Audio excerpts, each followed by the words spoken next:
विक्रम और बेताल। डाकू भैरव की कहानी। घोर अंधेरी रात थी। बादल गरज रहे थे।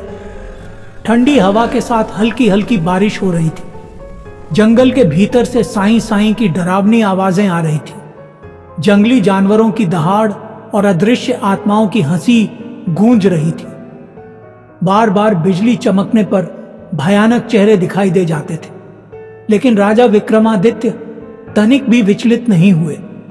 वे उस पुराने पेड़ के पास पहुंचे, पेड़ पर चढ़े और वहां लटके शव को उतार लिया।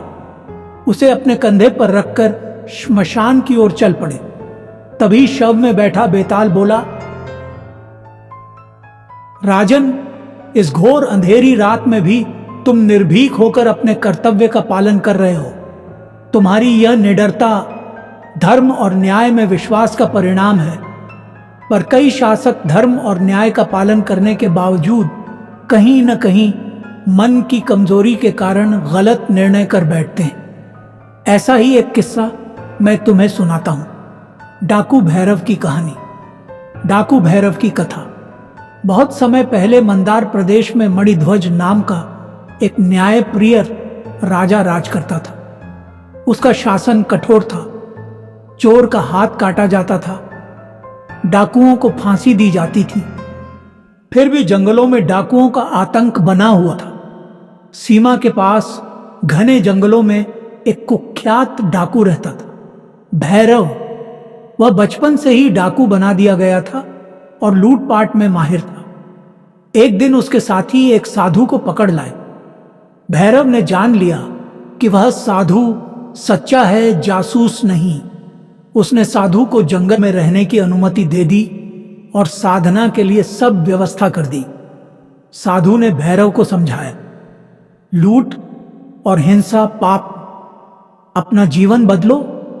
भैरव बोला, मुझे कुछ और आता ही नहीं। राजा मुझे कभी क्षमा नहीं करेगा, तो बदलकर भी मुझे क्या मिलेगा? साधु ने उसे एक मंत्र दिया।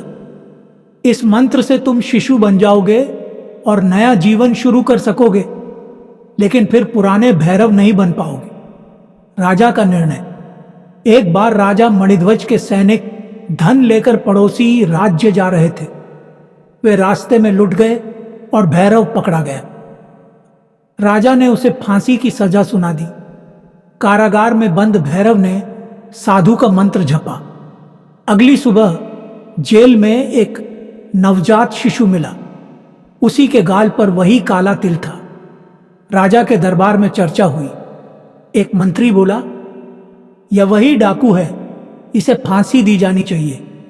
लेकिन राजा मणिध्वज ने कहा, यह शिशु निर्दोष है, अपराध का कोई प्रमाण नहीं मिला है। यह अब नया जीवन शुरू कर चुका है। राजा ने उस शिशु को राजमहल में पालने का आदेश दिया। बेताल का प्रश्न। बेताल बोला, राजन, क्या यह न्याय है? क्या डाकू को शिशु बन जाने से सजा से मुक्त कर देना उचित है? राजा विक्रमादित्य ने उत्तर दिया, राजा मणिध्वज का निर्णय सही था। शिशु निर्दोष है, अपराध सिद्ध नहीं हुआ। नया जीवन शुरू करने का अवसर देना ही सच्चा न्याय है। इतना सुनते ही बेताल हंसा और राजा के कंधे से उतरकर फिर उसी पेड़ पर लटक गया।